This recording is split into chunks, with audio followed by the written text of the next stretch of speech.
Mais, je ne suis pas au courant de ce qu'elle fait lorsqu'elle n'est pas là.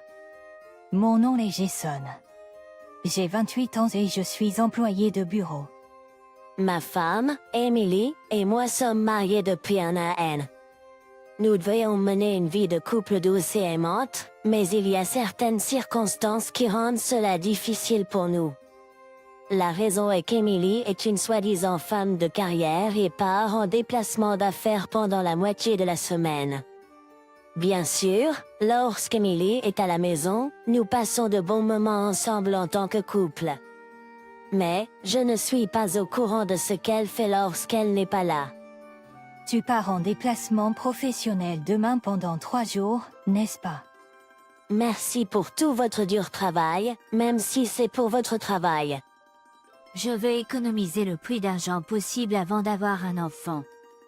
Je vais peut-être vous causer des ennuis pendant un certain temps, mais s'il vous plaît, supportez-moi.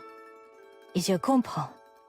Je ne vais pas me plaindre quand tu travailles si dur pour notre avenir. Merci de comprendre. Je suis très heureuse d'être mariée à un bon mari comme toi. Oh, allez. Vous me faites rougir. Pour être honnête, le salaire d'Emily est beaucoup moins élevé que le mien, et compte tenu du nombre de déplacements qu'elle doit faire, ce n'est même pas comparable. Je préférerais qu'elle travaille à temps partiel quelque part à proximité plutôt que de continuer à travailler dans un emploi peu rémunérateur qui nécessite beaucoup de déplacements. Cependant, j'ai décidé d'être patient jusqu'à ce que nous ayons un enfant depuis qu'Emily est disposée à se déplacer pour le travail pour notre bonheur. Mais à jour. Je suis tellement fatiguée. Je n'ai pas l'énergie pour prendre un bain aujourd'hui. Tu pars en voyage d'affaires demain. Tu ne dois pas préparer tes bagages. Je me lèverai tôt demain matin, donc ça ira.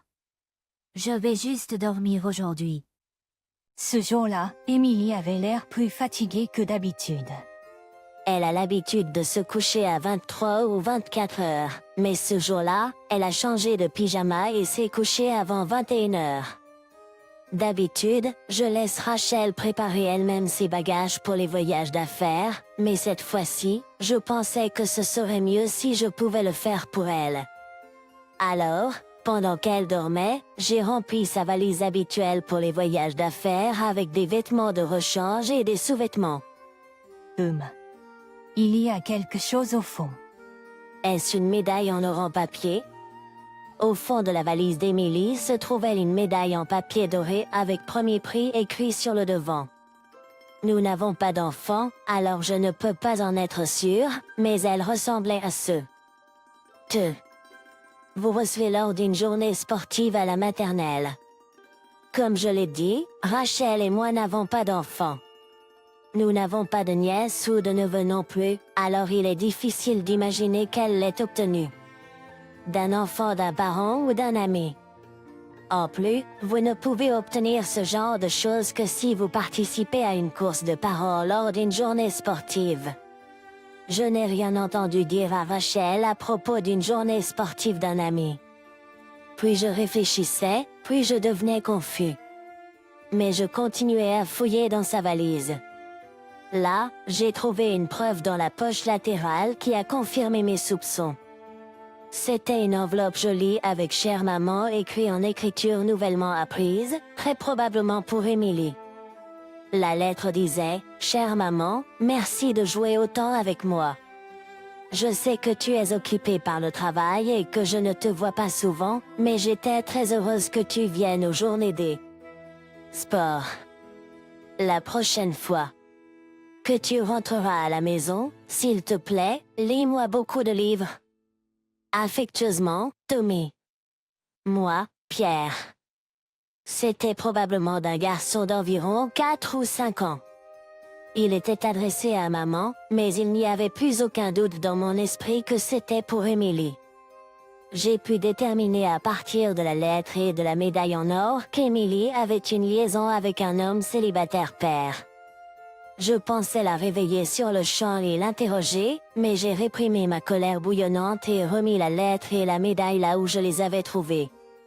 Ce n'est pas assez. de preuves, et si elle découvre que je soupçonne son affaire, elle ne laissera plus jamais de preuves aussi claires. Pour prouver son infidélité, je devais l'attraper au garde. Le lendemain, je me suis rendu à l'agence de détective sur le chemin du travail. J'ai visité l'agence de détective sur le chemin du travail. Les critiques en ligne étaient mitigées, mais c'était le seul dans le quartier, alors je ne pouvais pas en choisir d'autres.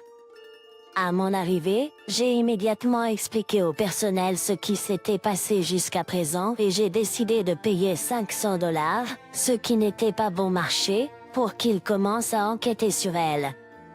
Affaire d'Emily. C'était 5 jours plus tard que j'ai reçu les résultats de l'enquête. Lorsque je les ai visités à nouveau pour entendre leur rapport, le membre du personnel en charge a commencé à parler avec un regard difficile sur son visage, tenant plusieurs documents dans ses mains. Êtes-vous et votre femme vraiment mariés? Je n'ai pas compris ce qu'il voulait dire. Parce que, je suis mariée, Emily doit être ma femme. Emily m'a demandé de l'épouser en premier lieu, et elle a même signé le certificat de mariage. Nous avons tous deux fait signer nos patrons en tant que témoins. Mais pourquoi demande-t-il si nous étions vraiment mariés?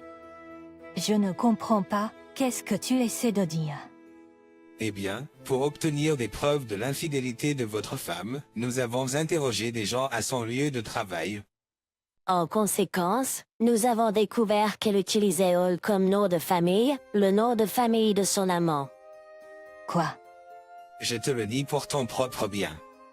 Tu devrais peut-être vérifier ton certificat de mariage. Le lendemain, J'ai pris ma pause déjeuner et je suis allé au bureau de la ville pour obtenir une copie de notre certificat de mariage. Si Emily était innocente, son nom serait sur le certificat en tant que ma femme. Mais je n'ai pas pu trouver une seule lettre de son nom dessus. Je pensais toujours être son mari, mais pour Monsieur Hall, son vrai mari, j'étais celui avec qui elle me trompait. Quand j'ai découvert ce fait, je ne suis pas resté immobile. J'ai décidé d'aller chez Monsieur Hall avec ses preuves entre les mains. Quand j'ai atteint son appartement, j'ai entendu un rire heureux venant de l'intérieur de la pièce. C'était la scène d'une famille dont j'avais toujours rêvé pendant mon mariage avec Emily. Avec des doigts tremblants, j'ai sonné à la porte. C'était Emily en pyjama qui a répondu à la porte, qui était partie ce matin pour son voyage d'affaires. Pourquoi es-tu ici? qu'est-ce que tu fais en pyjama? Où est ton costume? Je pensais que tu avais du travail aujourd'hui. Pourquoi es-tu ici quand tu es censé être en ville? Tu m'as trompé tout ce temps, n'est-ce pas? Hein? Quel est le problème? Tu as des problèmes? Et toi? Ne embête pas ma maman. Derrière Emily se trouvaient le père et le fils de la photo que j'avais reçue de l'agence de détective. Je n'ai pas pu bien distinguer sur la photo, mais le visage du garçon était une copie exacte de celui d'Emily. Ils disent que les garçons ressemblent plus à leur mère, mais je suppose que ce n'est pas juste une superstition. On dit que les garçons ont tendance à ressembler plus à leur mère, mais je suppose que ce n'est pas juste une superstition. Qui êtes-vous? Je m'appelle Jason Walker. Je suis mariée à Emily. Quoi? Est-ce une blague? Emily est ma femme. Attendez, s'il vous plaît. Ne dites rien d'autre. Ces gens ne savent rien. S'ils ne savent pas, je vais leur dire. Je pensais toujours être l'époux d'Emily, mais pour Monsieur Hall, son vrai mari, je n'étais que celui avec qui elle me trompait. En fait, je ne sais même pas qui je suis. De quoi parle-t-il? Vous n'avez pas besoin de prendre cette personne au sérieux. Je suis désolé, mais s'il vous plaît, gardez le silence pendant 1 minute. Monsieur Walker, que disiez-vous? J'ai vécu avec Emily comme un couple marié pendant 1 année entière, mais maintenant je viens de réaliser que tout cela était un mensonge. C'est la preuve de tous les mensonges que Emily vous a racontés et que je me suis fait raconter. Je montre à Monsieur Hall les photos mémorables de notre mariage, nos voyages ensemble, et quelques-unes de tous les jours aussi. Monsieur Hall était choqué. Il a fermé les yeux et après un certain temps, il a jeté un coup d'œil à Rachel et a dit « Je vais vous demander de me raconter tout ce que vous avez fait jusqu'à présent, et je vous ferai assister, Monsieur Walker. » Oui, monsieur.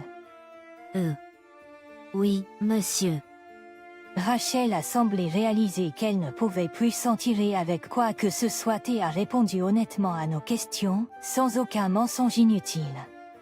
Il y a 2 ans, lorsque nous avons commencé à sortir ensemble, juste au moment où nous nous sommes rencontrés grâce au travail, Rachel était sur le point de divorcer en raison des différences de valeurs avec Monsieur Hall. Rachel est tombée amoureuse de moi et voulait m'épouser. Cependant, Rachel et Monsieur Hall avaient du mal à discuter du divorce. Et en même temps, Rachel et moi avons eu une grosse dispute à propos d'une petite affaire. Je lui ai suggéré de se séparer. Rachel, qui voulait me garder avec elle d'une manière ou d'une autre, m'a demandé en mariage, et ça a marché. Elle prévoyait de me dire la vérité et de s'excuser auprès de moi après que son divorce de Monsieur Hall soit finalisé. Mais son enfant est tombé gravement malade au mauvais moment, et les discussions sur le divorce ont été abandonnées. Et donc, elle n'a jamais pu me dire la vérité, et c'est là où nous en sommes. Maintenant, Je n'arrive pas à y croire. combien de personnes devez-vous tromper avant d'être satisfait? Pardonnez-moi. Tout cela est pour vous et l'enfant, pour Tommy.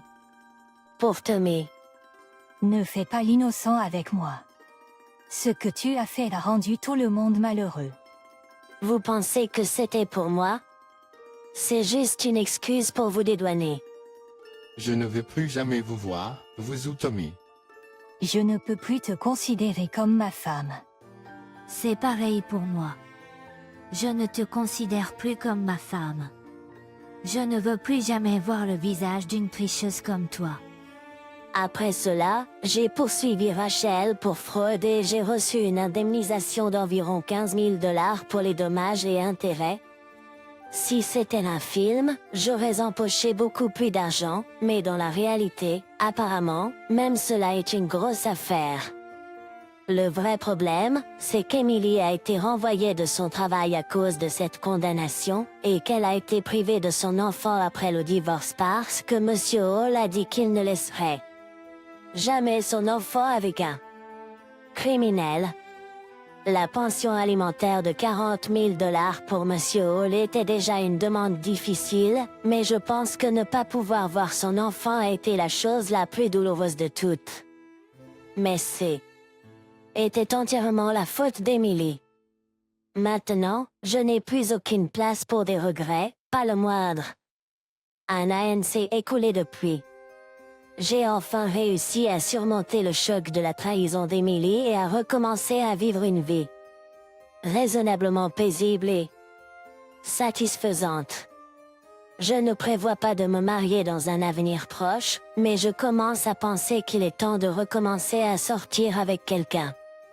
Je suis sûre que cela cassera les doutes qui persistent dans mon cœur. Merci de m'avoir regardé. Nous espérons que vous avez apprécié et nous avons hâte de vous revoir. S'il vous plaît, abonnez-vous à notre chaîne. Maintenant, je n'ai plus aucune place pour des regrets, pas le moindre. Un an s'est écoulé depuis. J'ai enfin réussi à surmonter le choc de la trahison d'Emily et à recommencer à vivre une vie raisonnablement paisible et satisfaisante. Je ne prévois pas de me marier dans un avenir proche, mais je commence à penser qu'il est temps de recommencer à sortir avec quelqu'un.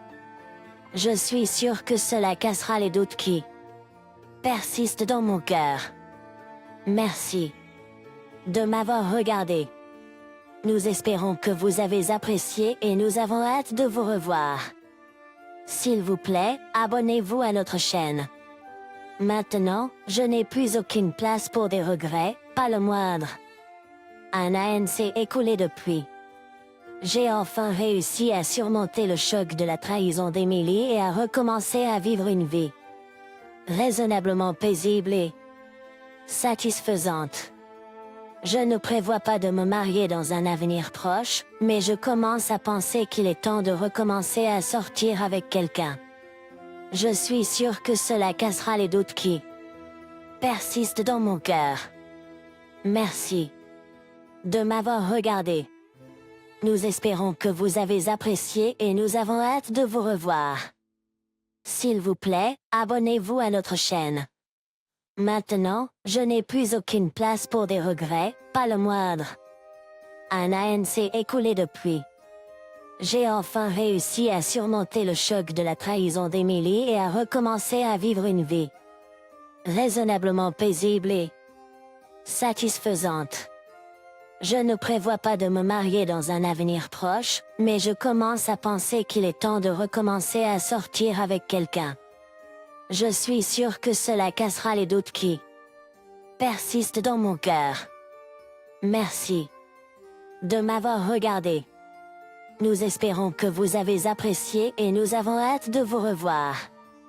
S'il vous plaît, abonnez-vous à notre chaîne.